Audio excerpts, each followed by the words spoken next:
Livros na Estante, o seu podcast de adaptações literárias do site Leitor Cabuloso.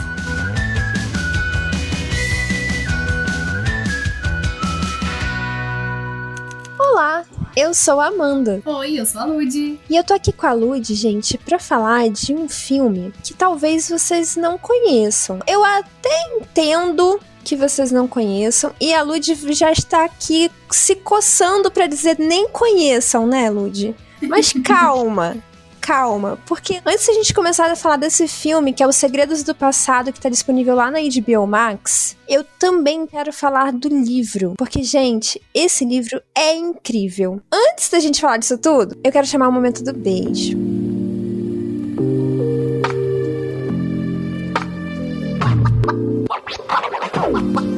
Eu tenho um beijinho especial hoje, que é um beijinho pro meu querido amigo Thiago. Eu estava, inclusive, conversando com ele agora há pouco, antes da gente começar a gravação. E eu também quero mandar um beijo pra Aline Bergamo, porque eu acabei de falar com ela e eu lembrei de mandar esse beijo especial, porque a Aline Bergamo vai gravar com a gente muito em breve. Muito em breve. Saudades, Aline Bergamo. Beijos. E você, Lud? Cara, que coincidência. Porque eu queria mandar um beijo pro Thiago também. Dizer que eu tô com saudade da gente gravar junto, da gente passear junto, que eu adorei a Bienal. Pra quem não tá atualizado das fofocas da nossa tríade. Nós fomos na Bienal, eu, Amanda e Thiago. Foi ótimo. Gostei muito de conhecer o Thiago pessoalmente, né? Porque ele veio de muito longe pra ver a gente aqui do Rio. E queria mandar um beijo pro Thiago também. Poxa, coincidência. Então é isso, sintam-se beijados. E agora vamos desvendar aqui alguns mistérios.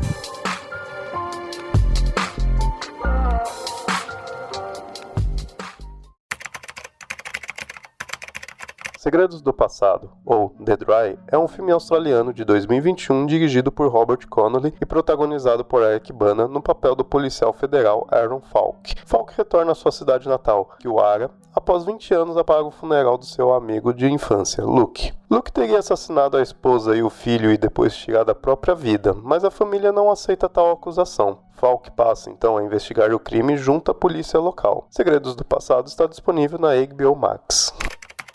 Bom, gente, como eu comecei falando, esse livro, que eu devo dizer que, cara, que título terrível, Segredos do Passado, nossa, que título clichê, sabe? Eu acho que já vendeu mal o filme por aí. Eles apostaram no clichê e infelizmente apostou errado porque não chama atenção pro tema principal da trama, né? Pois é, porque o nome desse filme em inglês é The Dry, que seria A Seca, e ele foi traduzido no livro como A Seca também, é um livro da editora Morro Branco, publicado pela Jane Harper, que é o primeiro livro dela. E esse livro, gente, é o seguinte, eu não gosto de thriller, tá?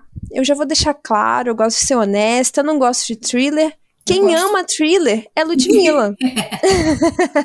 Viciada, completamente viciada em thriller. Eu já não gosto, e eu acho que é por isso que eu gostei desse livro. Vou me explicar. É porque A Seca não é um livro só sobre suspense, mistério, assassinato, investigação e tal. Ele tem todo um background ali do que está acontecendo em uma cidadezinha de interior da Austrália, uma cidadezinha chamada Kiwara. Nessa cidade está acontecendo uma seca sem precedentes, porque já está há quase um ano sem chover. E ali a Jane Harper vai falar sobre questões de aquecimento global, do desmatamento ali na Austrália, de como isso está afetando os fazendeiros da região, da crise hídrica, os rios estão secando. No filme é apresentado o atual e o passado, né? E aí a gente consegue ver como que era diferente antigamente do agora. O rio secou completamente, a paisagem mudou, assim, da água pro vinho, tá muito feio, tá muito triste, tá muito morto, por causa da seca. E isso é muito... Bom, eu não li o livro, eu só vi o filme. A Amanda me presenteou com este livro para que eu leia. Falou, olha, esse livro é ótimo, você vai amar. Tá na minha lista de leitura para 2023. Aí esse ano ainda? Fé, amiga, vamos com fé. Ô, louco! Então, bora lá. Só falta terminar o que eu tô lendo e aí eu não tinha uma próxima leitura. Aí então eu tô querendo ler A Seca, né? Que você falou que tá muito bom. Mas no filme ele é muito apresentado esse antes e depois. E assim, gente, o rio, ele não era um riozinho raso. Os adolescentes que participam do filme, eles mergulham de verdade, é bem fundo, não tem como botar o pé no chão. Então assim, é uma seca catastrófica que apresenta um monte de coisas, né, durante o filme. E com isso vem toda uma crise econômica, porque é uma cidade de interior, né? Então eles vivem Fazendas, agricultura, tudo que necessita de água, né? além da vivência.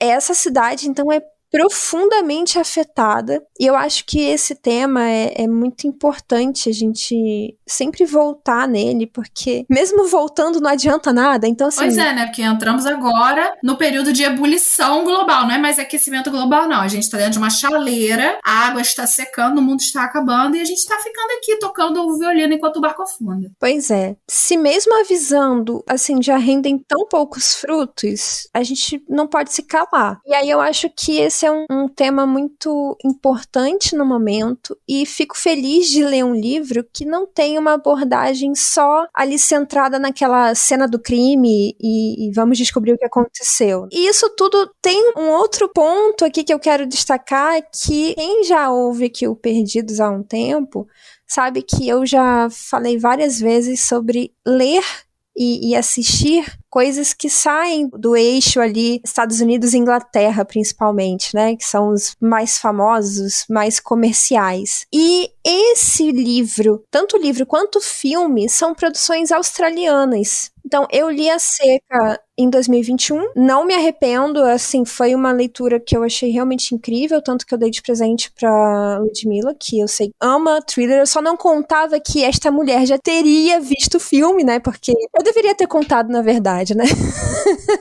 Eu vejo tudo que tem, tudo que tá disponível, que tem um suspense, eu assisto, eu gosto. Viciada. Isso. Mas tudo bem, tá valendo. Eu até falei, mandei uma mensagem hoje em off pra ela e falei assim, eu espero que ver o filme não tenha estragado a sua vontade de ler o livro. Não mesmo. Tem coisas que eu prefiro o filme, por exemplo, a gente já gravou o episódio, eu não sei qual é o episódio, a gente falando sobre... Um lugar bem longe daqui. Isso, eu não quero ler o livro de jeito nenhum. Porque o filme é lindo, o filme é incrível. Tem uma pegada na natureza e nos animais e nos insetos, principalmente, que são incríveis. E eu não tenho capacidade mental para visualizar coisas tão bonitas. Sinceramente, eu acredito que o filme ficou impecável. Eu acredito que o livro deva ser bom, mas eu não quero ler. Mas é diferente, né? Com esse, as minhas expectativas não foram tão supridas no filme. Então, de repente, acredito que se você tá dizendo e que o livro vai ser melhor, eu acredito. Pois é. E assim, no caso do livro, eu super recomendo essa leitura. Eu já deixo assim bem claro, porque não só o tema é importante, como a investigação é legal de acompanhar e a gente já vai destrinchar isso melhor, mas a escrita da Jane Harper é muito legal. Eu lembro que eu fiquei viciada na escrita dela, porque assim, é muito gostosinho de ler, mesmo aqueles momentos bobos, sabe? Ele entrou e tomou uma xícara de café. É interessante, ela deixa de uma forma interessante. Eu gostei demais da escrita dela e acho que, poxa, super vale a pena ler. Mesmo quem não quiser ver o filme, ou quiser ver o filme e depois ler, ou ao contrário, super vale a pena ler mesmo. Agora, tudo isso que a gente tá falando que é super legal, do aquecimento global, dos impactos ali naquela região, né, que os fazendeiros começaram a passar necessidade, as fazendas entraram em crise, a economia, as lojinhas pequenininhas ali, o comércio, né, tentando subsistir naquele caos sem água. Você acha que isso funcionou no filme, Lud? Ai, amiga, me desculpa, mas eu acho que não funcionou, porque quando você veio me questionar falando sobre isso, eu tava tipo, o quê? Do que você tá falando? Eu tive a sensação de que tava lá porque eu li, porque eu já sabia. Mesmo assim, eu tive a sensação de que não tava lá o suficiente. Depois que você comentou comigo que eu fui pegar as informações no ar, eu falei, é verdade, eles fizeram esse comentário. É verdade, essa cena aconteceu, só que foi tão pouco aproveitada no enredo do filme que passou batido pra mim. E olha que eu assisti esse filme 2 vezes, há um tempão, sei lá quando, e agora pra gravar esse episódio. Poxa vida, e aí você vê um dos pontos que eu destaco como principal do livro, simplesmente não está no filme. Já vamos falar um pouquinho mais sobre isso com spoilers, porque é difícil segurar, né? Eu preciso desabafar. A Seca é o romance de estreia da autora australiana Jane Harper, publicado em 2016 e já é um enorme sucesso, com mais de 1 milhão de cópias vendidas no mundo todo e uma adaptação para chamar de sua. No Brasil, foi traduzido por Cláudia Costa Guimarães. Além disso, também conquistou alguns prêmios, incluindo o British Book Award por livros de crime e suspense de 2018, o Prêmio Amazon de melhor romance de mistério e suspense de 2017 e Good Readers' Choice Award pela melhor estreia de mistério e suspense de 2017. Provando que thrillers podem ser mais do que apenas investigações criminais, Jane Harper aborda temas ambientais e locais no livro e o faz com maestria. Olha, ouvinte, a gente vai falar com spoilers. Então, se você quiser dar uma chance aí pro filme, vai assistir, tá lá na HBO Max. Se quiser ler, também fique à vontade. Mas a única coisa que a gente não vai contar aqui é quem é o assassino. Pelo menos isso você pode ficar tranquilo. Se você quiser ouvir correndo risco de spoiler, a gente não vai contar quem é o assassino. O que a gente estava falando sobre não funcionar esse elemento do aquecimento global e da seca me deixou muito decepcionada por um motivo vital para a trama, que é o seguinte. A gente vai acompanhar o policial federal Aaron Falk. Esse policial, ele na verdade não tem nada a ver diretamente ali com o mistério que aconteceu do assassinato. Como o nosso assistente já falou para vocês, um homem, o Luke, foi encontrado morto, com uma grande possibilidade ali, segundo a investigação local, de suicídio. E ele teria feito isso após matar a esposa e o filho pequeno, deixando uma bebê. Mistério, não se sabe exatamente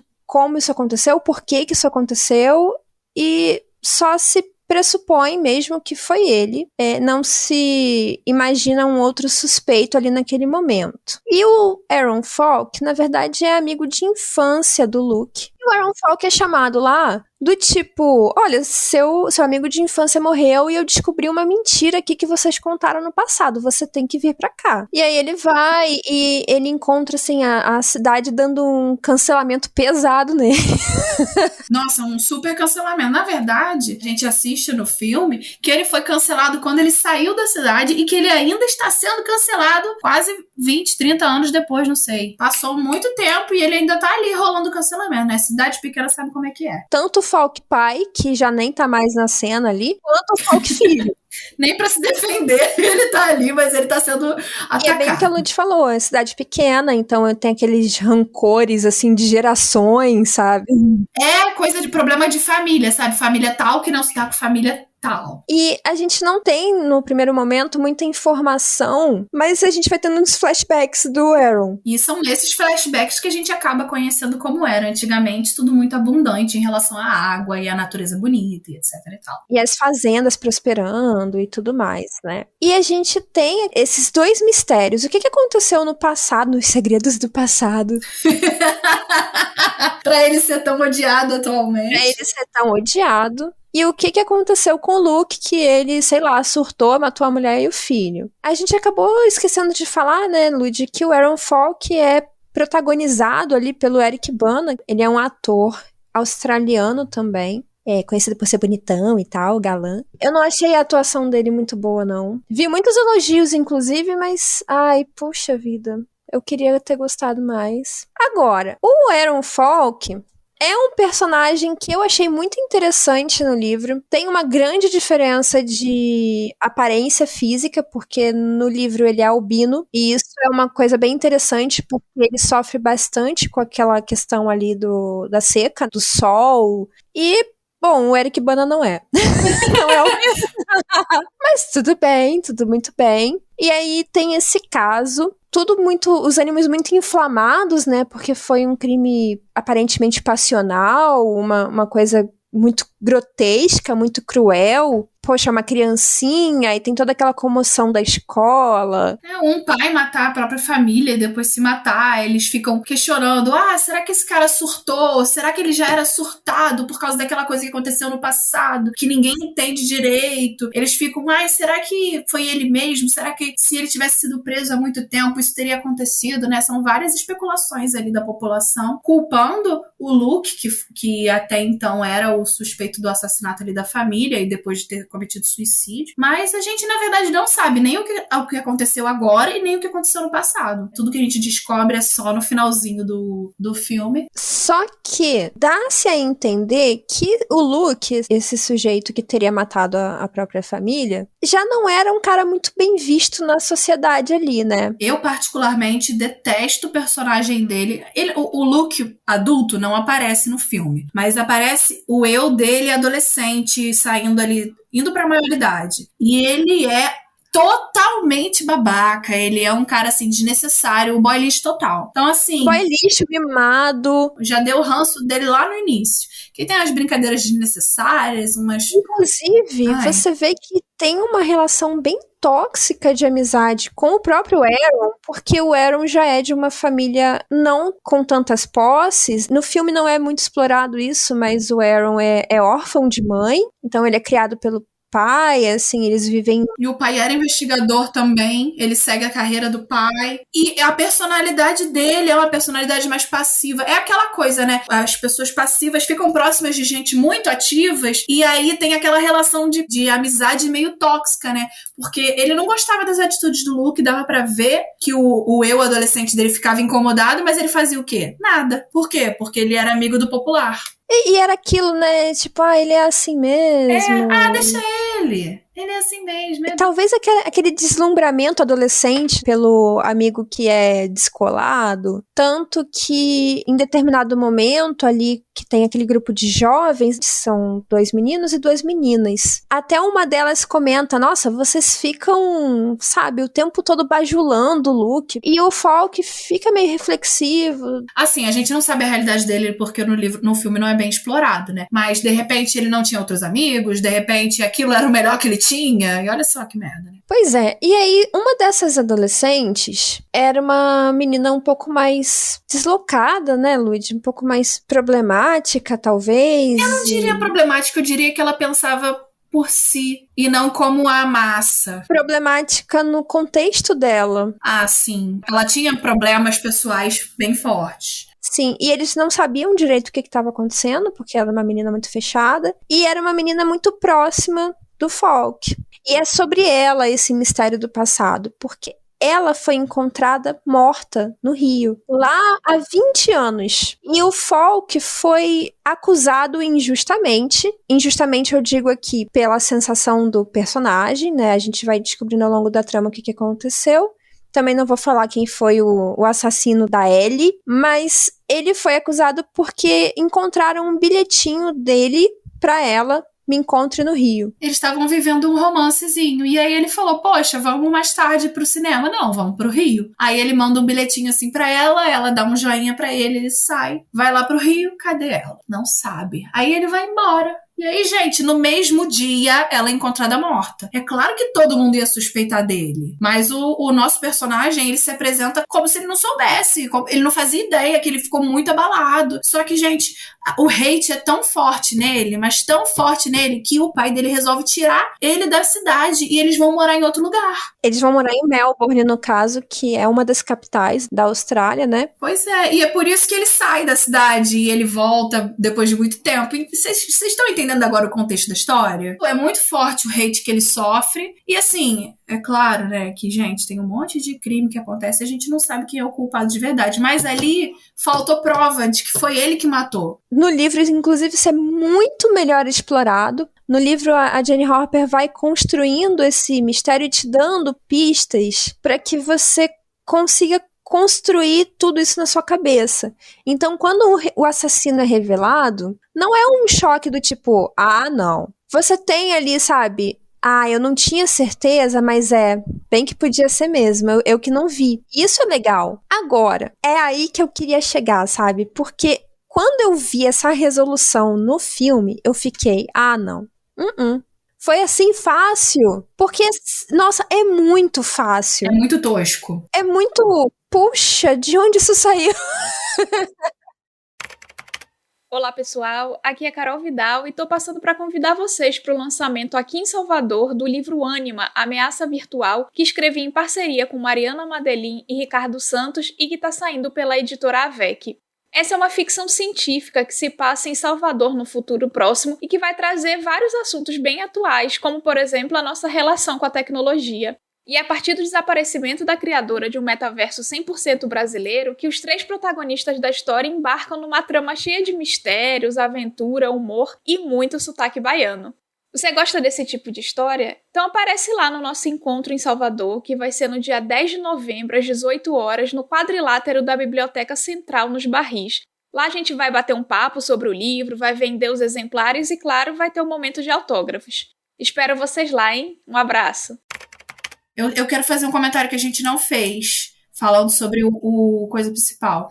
Gente, as pessoas suspeitam do Falk, por quê? Por causa do bilhete, e eles suspeitam também do Luke, tá? Por que eles têm aquela birra toda com o Luke e o crime que ele fez?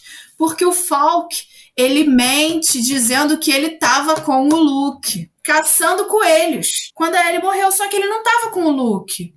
Ele nem sabia onde o Luke tava, só que o Luke chega lá, desesperado, e fala, olha, fulana morreu e não vão acreditar em você porque acharam o seu bilhete. Você tem que dizer que tava comigo. Aí o Falk fica, como assim eu tenho que dizer que tava com você? Quem é você?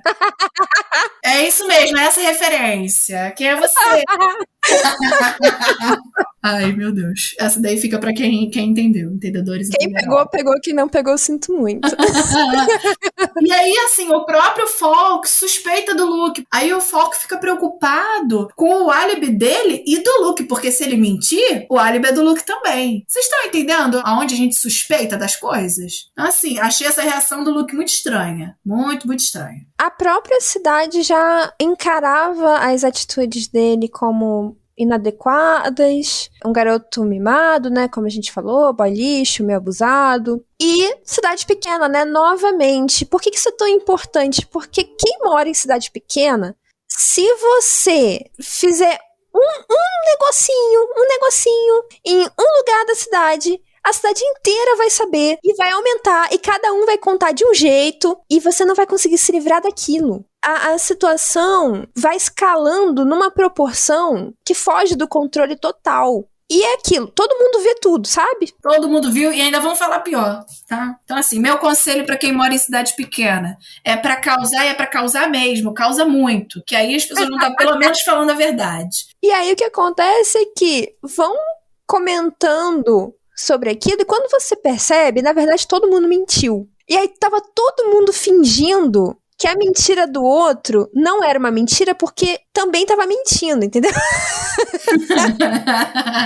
E aí essa rede de mentiras, na verdade, todo mundo sabe que todo mundo é mentiroso. Por isso que o Falk também recebeu muito cancelamento ali na cidade, porque sabiam que era mentira e não podiam dizer por que era mentira.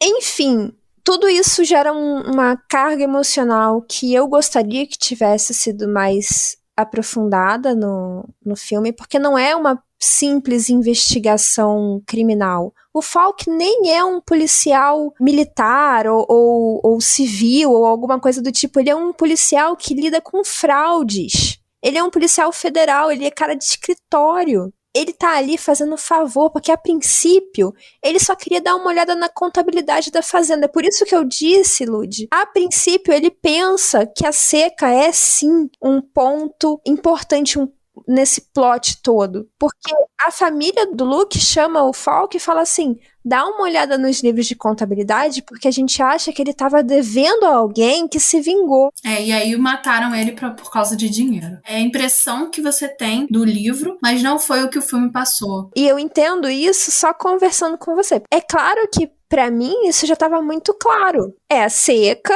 eles estão passando por muito aperto, Então, sim, é uma conclusão muito rápida que você pula, né? Pô, pegou dinheiro com a agiota, sei lá, com alguém que foi cobrar. Era o mais simples, né? É o mais simples. E aí ele vai se enredando nessa coisa de passado e memórias e acusações. E aí a gente acaba desvendando os dois mistérios ao mesmo tempo, né? O mistério do que aconteceu com a Ellie, que morreu afogada, né, no rio há 20, 30 anos atrás, e do que aconteceu ali, na verdade, na família do Luke. O bom é que a resposta foi dada, mas como essa resposta foi dada? E é nisso que eu fiquei tão incomodada, sabe? Porque a minha sensação, Lud, eu não sei se você teve, eu acho que você teve uma sensação parecida, é de que o filme não tem clímax. Não tem. Se você me pedir pra falar, qual que é o lado bom do filme? Não existe pra mim. Desculpa. Sério, eu falo assim, ok, vamos lá, quais são os principais pontos de um filme pra gente assistir? Personagem bonito? Não tem.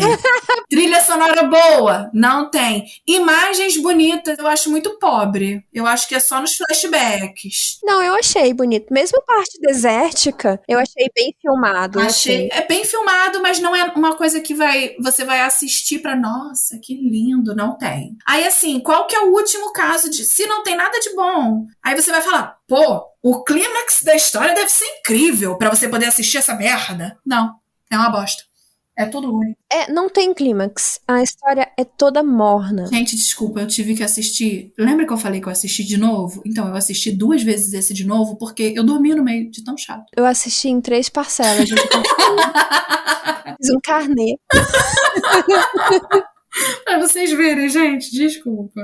É complicado. E assim, não é algo exatamente contra a história, porque eu acho a história muito boa, mas, novamente, ela não foi bem contada nesse filme. E aí eu quero entrar num ponto que eu sempre falo, porque eu não tenho o menor problema com adaptação, gente. Assim, quem ouve Perdidos de Tempos sabe que eu sou super defensora de adaptação, mesmo quando mudam muito a história. Porque, na verdade, o que me incomoda mesmo é quando a adaptação é muito literal. E o que acontece é que pegaram o livro e transportaram pro filme. Porque, assim, é muito fiel. O que acontece no filme, acontece no livro. Só que o livro tem um aprofundamento de personagens e de situações que a produção não conseguiu colocar. Por que ela não conseguiu? Porque ela só foi recortando cena, igual a Lud falou, recortando a cena e colando ali. E aí, gente, quando você tem uma coisa tão literal, o formato não encaixa. Fica péssimo, gente. Não faz isso, não. Você precisa ter recursos diferentes, mesmo que você precise tomar algumas liberdades criativas, para que essa história faça sentido para quem tá assistindo sem ler o livro. A proposta é ser um thriller. Mesmo que tenha todo esse background interessante que a gente falou, o objetivo ainda é o suspense. E aí? Cadê o thrill do thriller? Não tem. Não tem, saudades.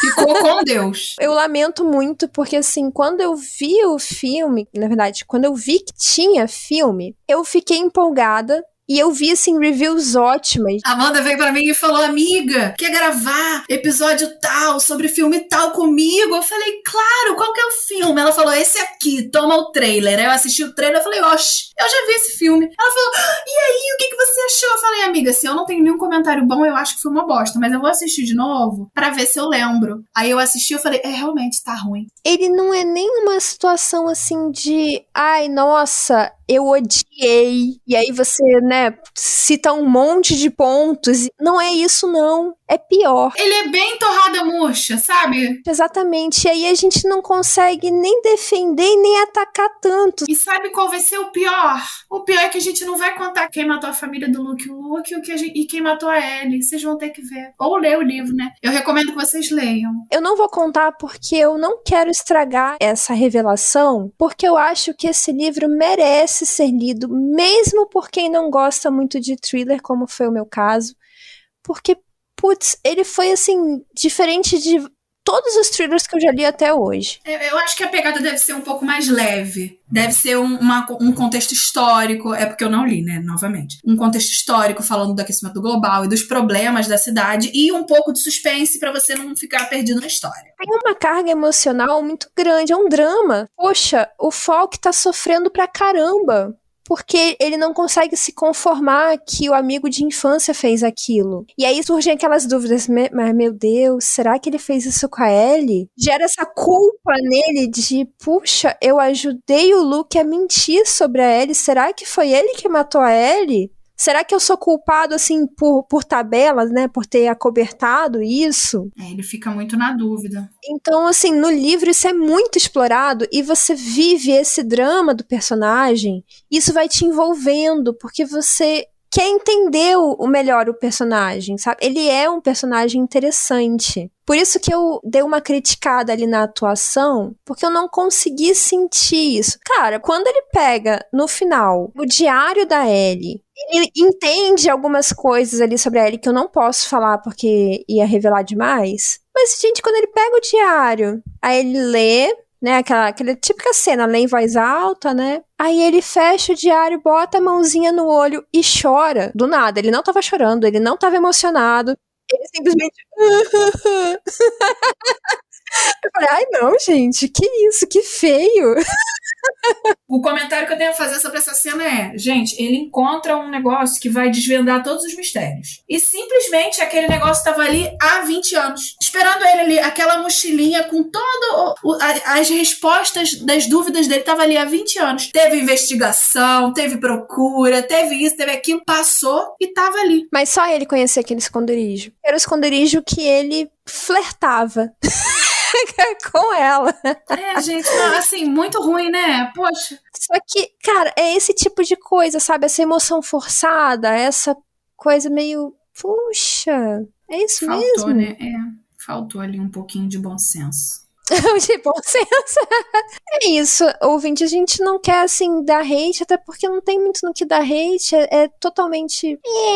Reforço a recomendação no livro e na história. Eu não cheguei a ler o segundo livro, porque ele tem mais um livro do Falk. Tem esse segundo livro da Jane Hopper, que se chama Força da Natureza. Eu não li, mas também é bem falado. Ela é uma escritora aí bem premiada, bem conceituada no mundo dos thrillers. E, novamente, eu acho que super vale a pena consumir conteúdos que não são norte-americanos ou britânicos, que seja. E fica essa minha recomendação. Lud, não, né? Filme não? Assiste lá o filme pra poder falar mal junto com a gente. É uma boa, é um bom incentivo. Falar mal sempre motiva a gente, né? E assim, poxa, vocês vão falar mal do que a gente não conhece? Eu prefiro assistir tudo e aí falar mal com propriedade. Entendeu? Mesmo que você durma durante o filme, dá uma avançada ali no meio pro final, assiste e pronto. Conta nas redes sociais pra falar mal do filme. Galera, pode ir lá mandar DM pra lu.ferrangel. E eu tô lá como Manda_Barreiro, só no Instagram. É isso, Lud, muito obrigada por ter assistido essa bomba comigo. Eu não sabia. Muito obrigada, foi sempre ótimo gravar com você, amiga. E leia esse livro que eu te dei, hein? Pode deixar. Beijo, gente, beijo, Lud. E até a próxima. E eu vou deixar vocês no próximo episódio com ninguém menos que Domênica Mendes falando sobre A Cantiga dos Pássaros e Serpentes. Super estreia aguardada pro final do ano. E ela vai analisar este livro, que ela é apaixonadinha por Jogos Vorazes. Beijo, Dô. Até, ouvinte. Valeu! Contribua para novos episódios do Perdidos na Estante em catarse.me/leitor_cabuloso ou no PicPay. Se você é das redes sociais, nos encontre em twitter.com/perdidosestante e instagram.com/perdidosnaestantepod. Você acaba de ouvir o podcast Perdidos na Estante. A apresentação foi de Amanda Barreiro e Lud Ângelo. A pauta foi da Amanda Barreiro. A produção é da Domênica Mendes. O assistente e o editor foi o Leonardo Tremesquim. Esse episódio é um oferecimento de Airechu, Aline Bergamo, Alan Felipe Fenelon, Amaury Silva, Caio Amaro, Camila Vieira, Carol Vidal, Carolina Soares Mendes, Clécius Duran, Daiane Silva Souza, Guilherme De Biasi, Igor Baggio, Janaína Fontes Vieira, Lucas Domingos, Lu Bento, Luiz Henrique Soares, Marina Jardim, Marina Kondratovic, Moacir de Souza Filho, Nilda e Ricardo Brunoro.